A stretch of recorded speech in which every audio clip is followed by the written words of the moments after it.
Good evening, greetings. This is your host Vivek on the 10th of April 2012, which in and of itself is interesting because it's already the 10th of April. I keep asking people again and again around me that is it me or does it really feel fast? Time, that is. And of course there is research and much esoteric, scientific and all other kinds of work, and a lot of the scientific work being rejected as a result of the inability to share with the public, who has been brought up on a diet of steadiness in the heavens and in our great billion, multi-billion-year solar system, etc., that things are going to remain the same. Pretty much the same anyway, but that's clearly not true.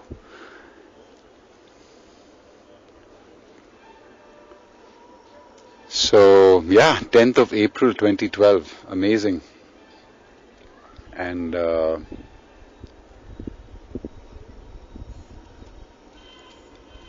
this is obviously the precursor to the radio show. It's actually becoming harder and harder for me to write. And the reason really is not that I don't feel like writing or I don't have original things to say, but having seen through at least to a great degree, to the core of what the alphabet and its symbolism is all about, I understand very clearly why the way things come out often get hidden, lost, overlooked, because the alphabet has been neutered, and in fact not just neutered, it's actually been twisted, so that, forget twisting words, which some of you or many of you probably notice I cannot get over, because each time you look at a word, it really stuns you when you break it down, especially. And we've been given this impression that English is, that each word is unique, and you learn the word whole. Whereas in Sanskrit and in Hindi and in many of the languages that I'm sure have similar constructs, you're always taught this thing of compound words. So I was thinking about the word performance as an example, and see how you say it, performance. Hey, how was your performance? That was a good performance. But performance, or perform, is per form, as per form. Therefore, the more you are with the form, or the flow, or the way things have been laid out, the better is your performance, and therefore the more your reward, etc. And for people like me, who refuse to follow the form that has been laid out, I've actually had this problem since childhood. It's very difficult to, what's the word I'm looking for? To perform, really. I have no desire to perform. How about that? I have no desire to perform after a lifetime of walking against the herd. And then you understand why. I mean, for me, the greatest part of the realization on this journey has been, that's why. Why did I not like science, even though I was a good student? Why did science disagree with me? And even mathematics, all through my life, and I've done a lot of school and college, I have 2 bachelor's degrees and a master's degree, or a bachelor and 2 masters, depending on how you look at what I've studied. I went through all that, but nothing felt right. And the understanding that the deficiency or the twist lay in the language, the deficiency or the contortion lay in the core or the root of where a certain thing was, first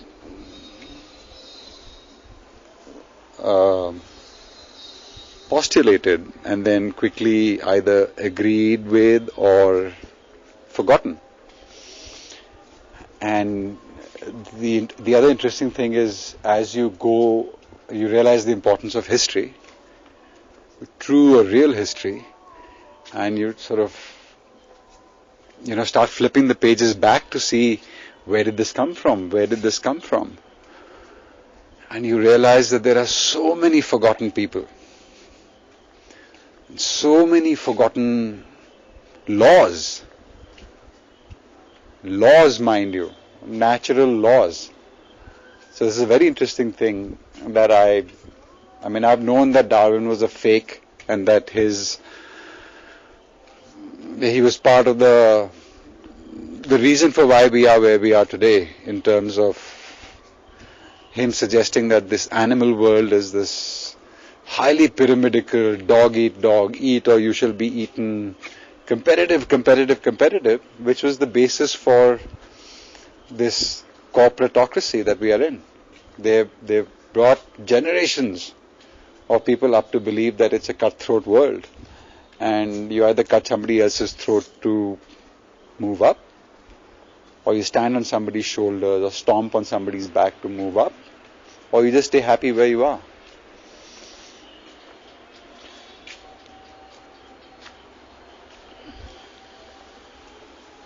So the world has forgotten laws and lives by theories. So it's still called Darwin's theory. It's not called Darwin's law. It's Darwin's theory. And things like this are huge tells, by the way, because the people there has to be a controller, right? This is not all just happening haphazardly. That those controllers really understand words, because words are extremely powerful. So they wouldn't call it Darwin's theory if it was Darwin's law. Similarly, the theories, planetary theories, they're all theories. They're no laws. The entire scientific edifice is based on weak or intentionally flawed theories that are then made establishment science and funded, and the rabbit hole really goes on and on and on. And the more you dive, the more you realize that, the same faces keep showing up, the same companies keep showing up, the same names keep repeating. It's really fascinating to flip the pages of history back, and and the web is just full, in dark corners, of stunning information. YouTube, just amazing. And yet, on YouTube, as an example,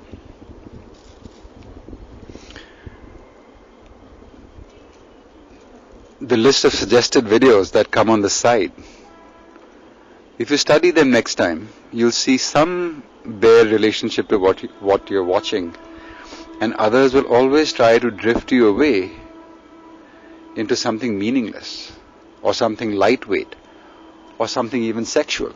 So, very strange thing I've noticed recently is animal sex. They don't show people sex on YouTube, but there's all this weird, absolutely weird series of dog and human sex things. I mean, who's doing this? Who is twiddling the knobs that allow what to be seen, and tens of millions of views on absolute crap, or the promise of sex? Very strange. And yet the brilliant stuff gets 100, 200, 3,000 views and tons of comments that just dismissive comments that just say, this is rubbish, and or it's preaching to the choir and a whole bunch of people saying, yes, this is true. And amongst all the other realizations, what I figured out once this language thing started becoming extremely clear to me. So first, let me just make a statement. And it's a very bizarre thing to do, to make the statement in English. But the fact is that English has been contorted into a language that makes its speakers mad. And this is because English has moved so far from its roots, that it's not funny. It's the purposefulness of the mangling of the English language is shocking at one level and really curious at another. And how long you go to and dive into etymology and you see so many words, common words that are in use today, all became common usage words in the 17th and the 18th centuries. And their prior meaning was something else, or their root meaning is something else. I had a couple of young guys over, they were talking about something to do with the book and the video. And I told them, I tell everybody that I meet, at least one thing or another about all the things I think about. And these are guys that knew me, so I said, hey, have you ever thought of the word defend? Now I'd like all of you, please first listen carefully and then talk to your friends and family, your near and dear ones, your friends, and just ask them this question. If they understand what I'm just going to say, then doesn't it behoove us all to really kind of sit up and take notice and start doing something differently or speaking differently or at least knowing what we are speaking? So I thought about the word defend, because everybody wants to be defended. Nobody wants to be defenseless. And we have the defense forces and the defense this and the self-defense. Think about the word for a minute. Defense. It's pretty clear. D is to remove. So defense is to remove the fence. Defenseless is actually better than defense, because there's less of defense in defenseless. So now think that every English-speaking person will most naturally and automatically say, I want to be defended. I mean, look at the fender on your car. That's a fender. It fends things off. When you remove the fender, like declaw and defang, you defend. And yet everybody wants to be defended. And this is one of a million words like this. The D, do your own research, or just think, look at a book, look at one page in a book, and pick up any 6 words, and just wonder about them, or just check them out online. Why is it so important? Because language is everything. We communicate constantly through language.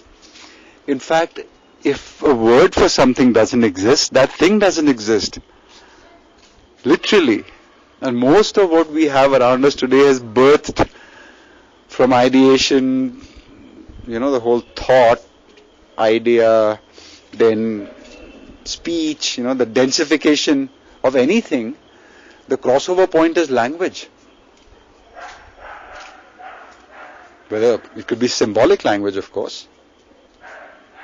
But even that then needs to be known well. But let's take the normal case of speech. So if you buy my premises, rather, that was a Freudian slip.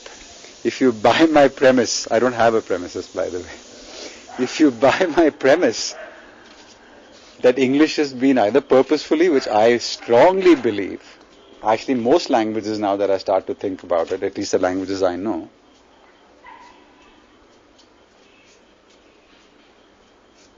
that if it's true that English is so contorted and contorting, it is the most prevalent language on the internet. Everybody has a way to comment, to post a video, to do so many things. All the media that the internet allows you to interact with. So everybody's talking. Everybody's talking. And some of the people are saying their deepest things in these anonymous settings. And yet everybody is saying things that they don't mean. Just imagine how many times the word defend is used in the English speaking world every day. Especially now. Especially in this day and age, just look at the screaming irony of this terrorism and this everybody feeling like they're under threat and being attacked and all that good stuff. And everybody saying, defend me, defend me, defend me. And the people sitting at the top are saying, we are defending you. You are asking for being defended. There you go. More bombs, more control, whatever. Right? So fences down is defense. Now there is an etymological, little diversion which says that DE can also be used as a deepening. But 99.99% of the cases that's not true in the way the prefix D is used. And plus there's the homonym it's what you hear. Right? So defense as one word. Just think about it. And think about how much everybody around wants it. And then what are they asking for? And aren't they getting it? And in fact, if you start going into 1, 2, 3, 4, 15, 500 words, you realize that this kind of dystopic world that we are living in and clearly being herded into greater dystopia is a result of speech, and that speech is completely off the mark. People can't understand each other. This love word, I'll go into it deeper at another time.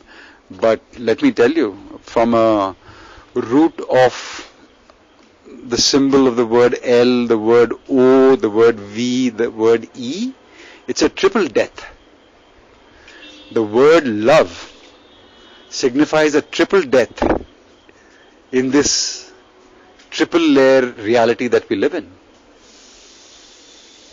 So you see, it's the most spoken word and the least happening, if you will. So the energy of love that everybody imagines is quite the opposite of what we are made to believe it is. And then we are told, there are different kinds of love, and there's attached love, and there's detached love, and there's supreme love, and there's, the lower chakra level love. No, the problem lies in the word itself. So here's two words for you. Love and defense.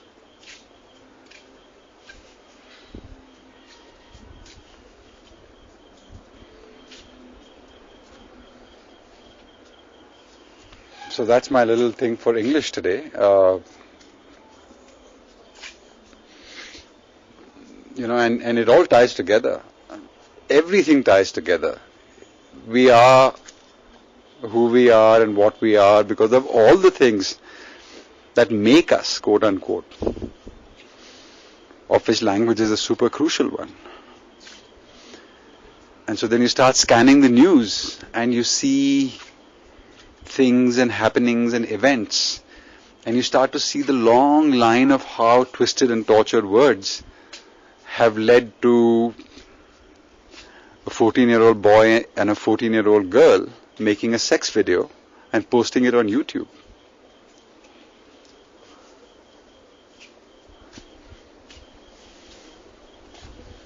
And it's nobody can be charged for a crime because everybody was underage but consensual. And yet thousands of people have seen that video, and by now it's out there, and it's probably on all those sharing sites, etc., and flying around.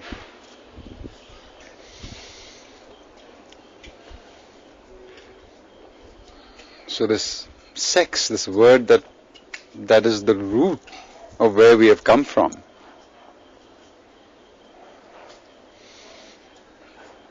is now spawning this madness.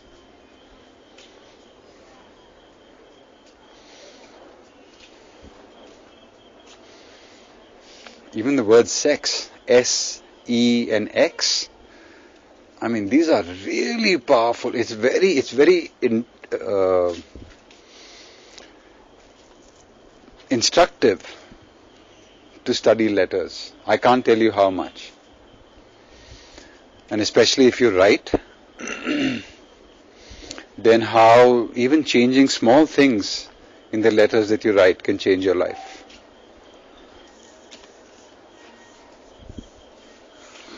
So more of the news scan yesterday, I read about a US Air Force sergeant who was a crew member on a B-52 or one of these huge bombers flying from somewhere in the Middle East back to his base in the US.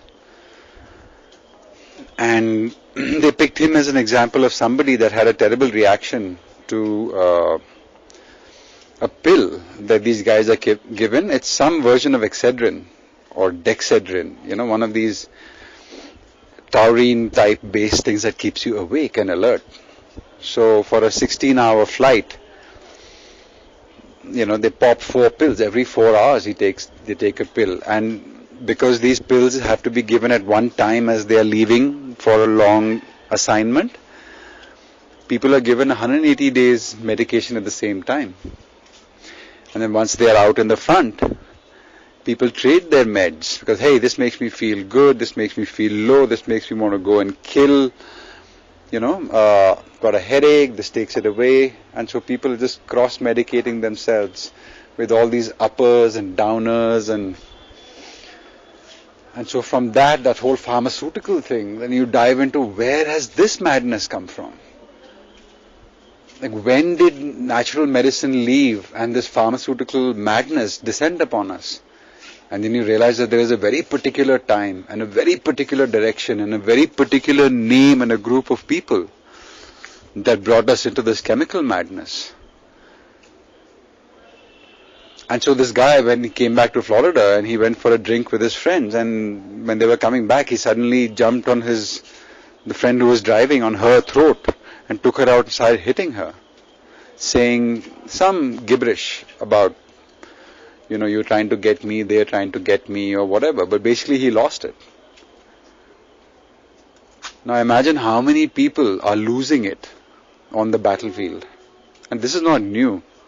People have used, generals and kings have used chemistry in ways that make their troops, by mixing something in the water, etc. But the degree and the precision, and I spent many years in the Navy, right? So I know how that whole system works. Vaccination, mandatory, and medication, mandatory. There is no getting away from the system when you're in such a system. So imagine all those hundreds of thousands of soldiers. Vietnam, people talked a lot about how many vets came back addicted. Because that's where all the Golden Triangle, and that's why the Vietnam War was fought, for drugs, not for any stupid communist expansion trap. And so the great cocaine producing fields of Burma and Vietnam and all of those areas, fed through in the body bags of soldiers that were flown back, dead soldiers from the US. It's really mind-boggling. But you see that actually it happened in the early part of the 20th century. So there's this whole relation with oil, this last 120, 30, actually 1851 was the first, or 1857 was the first oil well, where some major, very, very fitting name by the way, Major Spurt or Major Derrick or something like that, I forget. But in 160 years, oil has really taken us over. And even the word OIL is a deep tell. But I'll share more about all this in a little video that I'm making right now, because it's easier to be graphic. Obviously, it's only possible to be graphic when you can see. and not just here.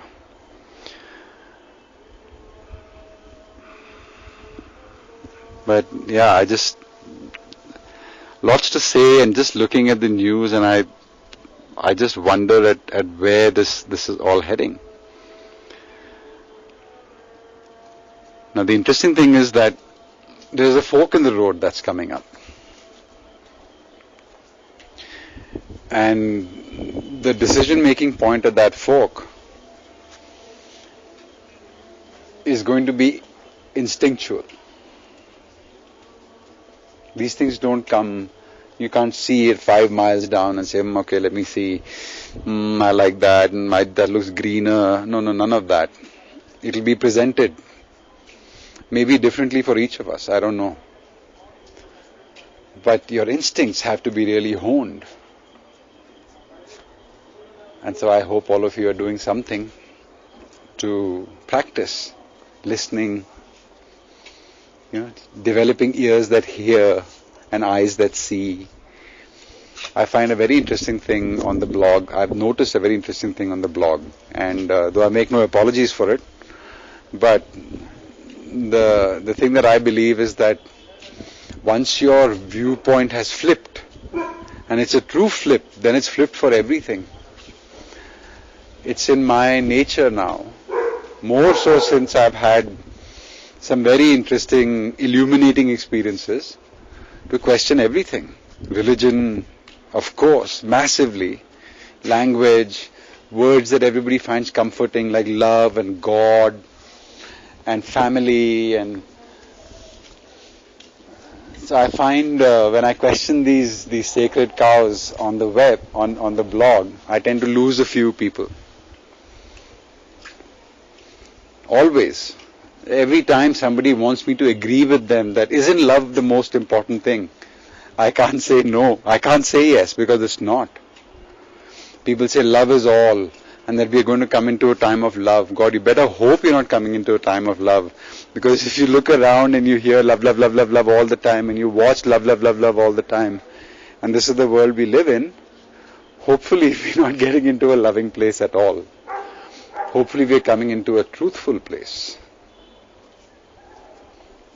Everybody wants the golden age back.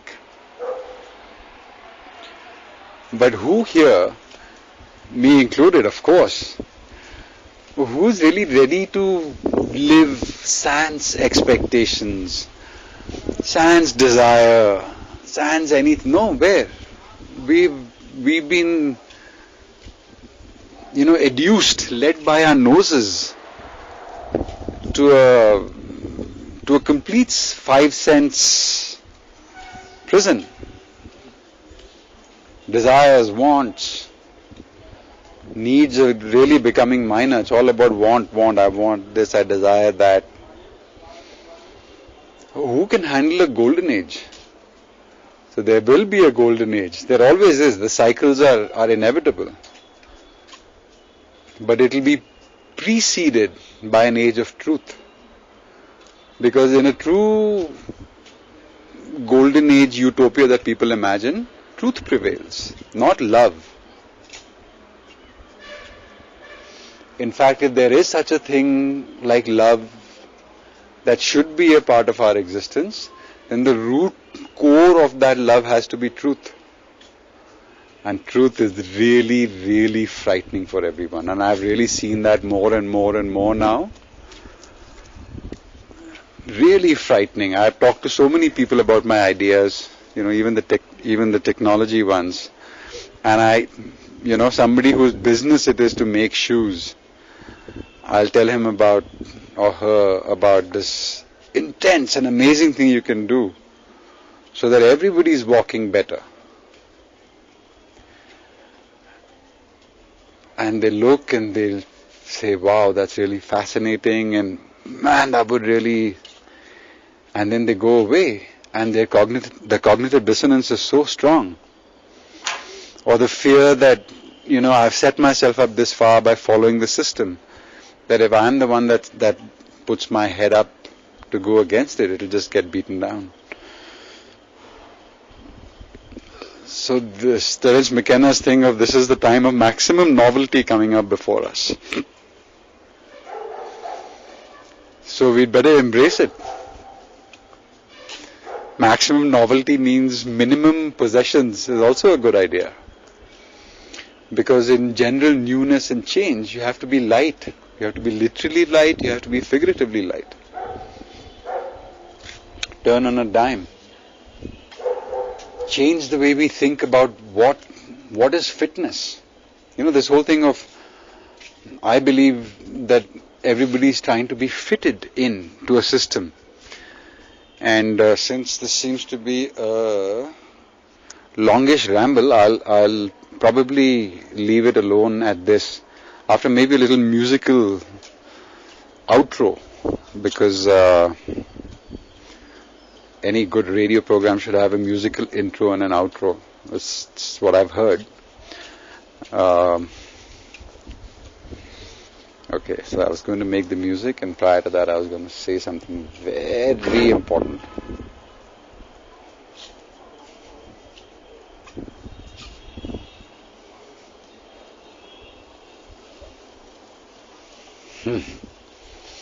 This is the problem with the monologue. I got distracted by something, a neighbor of mine, and now I've lost the thread of what I was about to say. So maybe it's time to just move into the outro, and I'll catch up with all of you soon. I did want to address a couple of things, by the way, before I go. So I wanted to thank everyone. The comments have been getting really rich again, and really I don't care about the numbers, but I really find the thinkingness behind what's being written really amazing. And I wanted to specifically address this thing of laughter. A blind man wrote a really awesome post on it. Benedict Fass talked about how can it be a bad thing. And so I wanted to say this, and I'm not a curmudgeon. It's not about being anti this thing that makes us all happy. The point is induced laughter and inner laughter. And they are two extremely different things. Induced laughter comes from the brain. Induced laughter is cognitively induced by creating a fracture in our minds. That's the, let me lead you till here, and then whack, the punchline takes you in a completely different direction, something you weren't expecting. Mind goes into cognitive dissonance. Huge energy builds up and gets wasted with laughter. By the way, laughter, and Gurdjieff taught me this, and I think it's really amazing. Laughter is the opposite of yawning, not of sadness. Energetically, a yawn is a way to take energy in. When you're feeling low, you have these things called accumulators in your bodies. And so when you yawn, that yawn, the particular way you do it, and what gets exchanged feeds your accumulator. Laughter comes when that cognitive dissonance suddenly puts a bunch of energy in your brain that it has no idea what to do with. And so the laugh is the way to get it out. So the laugh track, brilliantly done by the television people right from the 50s, was to time it so that you learn to laugh at what they wanted you to laugh at. So very interesting, when I was in the US, I talked to a lot of people. I know you watch people getting injured. Oh, by the way, I had a very good experience today. I jumped from my rear fence and I scraped my hands and knees. It's always a good thing to get a little hurt. Little hurt. It shows you that you're still alive. You have blood inside you. It was also a very stupid jump because I jumped into a pile of leaves that I had no idea about in terms of their depth and what might lie below it. So I hit a rock and stuff. Sort of dumb. And a big lesson, poke before you leap kind of thing.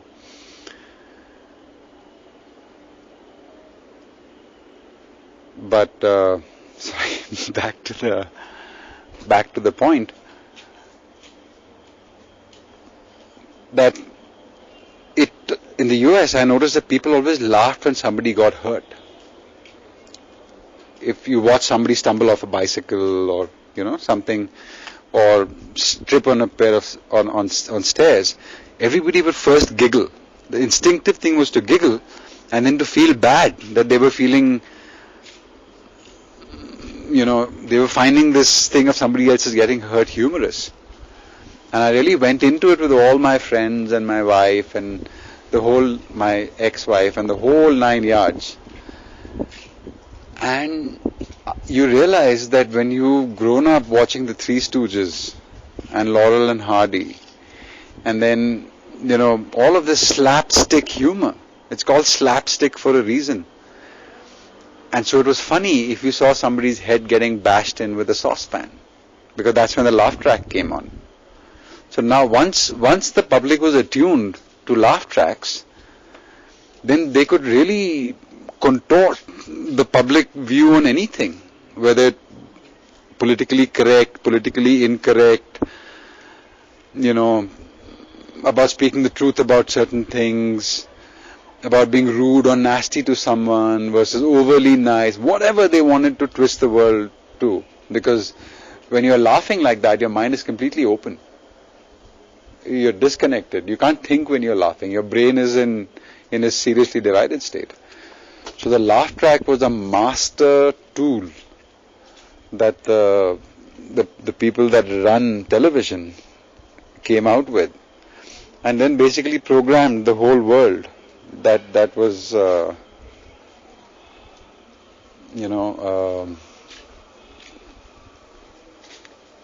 taking the programming either from Hollywood or now even in India. I mean, stand-up comics. Why are they paid so much money and treated like VIPs? It's for the same reason that a stand-up comic can twist our whole morality, if you will. And it's really true. I mean, then you look at things like Friends and Seinfeld and everything that came with a laugh track, and you can see that laugh tracks were basically a social engineering device. And since laughter was equated with I'm having a good time, so you hear a lot of head-based laughter, a lot of joke-based laughter. But there's a different kind of laughter that comes from within. The laughter that gurgles up. Watch a baby. Babies are actually extremely instructive for adults to study. Gently, of course, but really, really study. You see how a child laughs. It's not cognitive dissonance-induced laughter. They don't understand anyway. There is a certain, the happiness that produces inner laughter. That's beautiful. A laugh track or a sick joke or a standard joke, if you will, that induces heady laughter. That's the thing that I'm talking about. And it makes a lot of sense to me. And that's why I keep trying to bring this up, much to the chagrin of many people, that laughter is okay. And I say not all laughter is okay. It's also very interesting if you go to a bar. Okay, I'm on a bit of a roll, so let me just talk a little bit about social engineering from the laughter perspective. I always felt very uncomfortable at bars, both here in India and in the US. And you see three distinct things there. The level of the music, the level of the ice, and the level of the laughter. And you realize if you go into a bar in America, in Australia, in the UK, wherever I've been, obviously in India, the music is always very loud. You always have to talk, shout to make yourself heard, scream to laugh above everybody else. In the US, they always fill your glass with ice and then pour your drink into the cracks. Now that much cold is not good for us at all. To mix that with food, whatever kind of food you might be eating at a bar, even worse. So be loud, be boisterous, and chilled from the inside. It's a very powerful trio of things that make people behave in a certain way, and then you carry that behavior pattern that is set over to wherever. I mean, if you look at the whole English or the British pub, football, warm beer, gatherings that they have, that's massive social engineering also. I mean, alcohol is clearly a prime tool for social engineering anyway. So yeah, that's my take on laughter, in that sometimes when you get it that you can't stop and you're crying and you're that probably really cleanses your lungs, and usually that comes from the inside. That kind of unstoppable laughter, tummy hurting laughter, once in a good while, awesome to have that. But for the most part, and smiling can be very powerful and enough. So with that, this is today's podcast. And that's 41 minutes. I am actually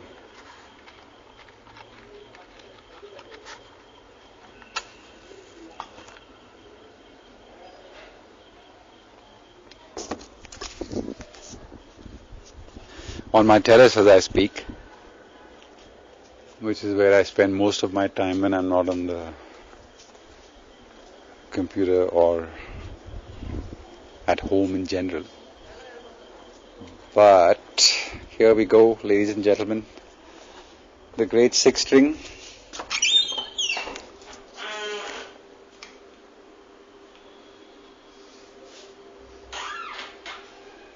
Outro music.